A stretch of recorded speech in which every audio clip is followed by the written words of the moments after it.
really have to worry too much about crumbs because it'll all look crazy cool. Alrighty, now what do we need? We need the dark brown. Oh, I'm just having so much fun bathing in buttercream. It's awesome. Okay, now we need the lighter green. Hope that's center. Okay. We're almost there. Alrighty. That should go right smack in there like that. Come on, go down, go down, go down. I actually might need to help it along.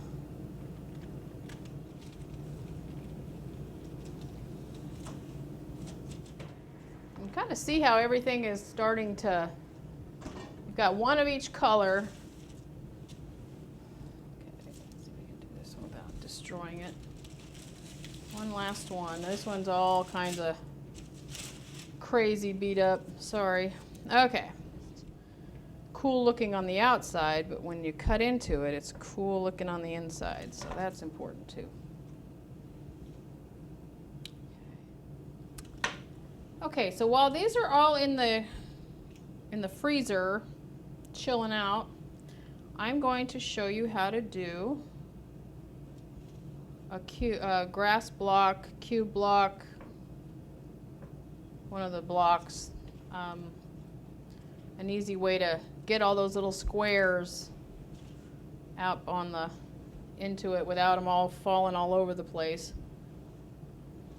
So, okay, there's the last one. Come on, go in there.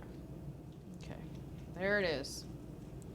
In all its glory, all of its pieces. All right, it'll feel much better once it's had the chance to. It'll be better once it gets in the freezer and freezes up a little bit. It gets hard for me, gets solid. Okay. Everybody's got the one of each square in there. And we're gonna let those hang out a little bit. And then I'm gonna show you how to do the sides of the pixelated sides that give everybody fits. So we're gonna do that next. Okay. Okay, so while we're letting those blocks over there chill out in the freezer, we're gonna I'm gonna show you how to do the pixelated block using all these little itty bitty tiny squares. Aren't they fun? I've already got them cut out. These are 1/2-inch squares.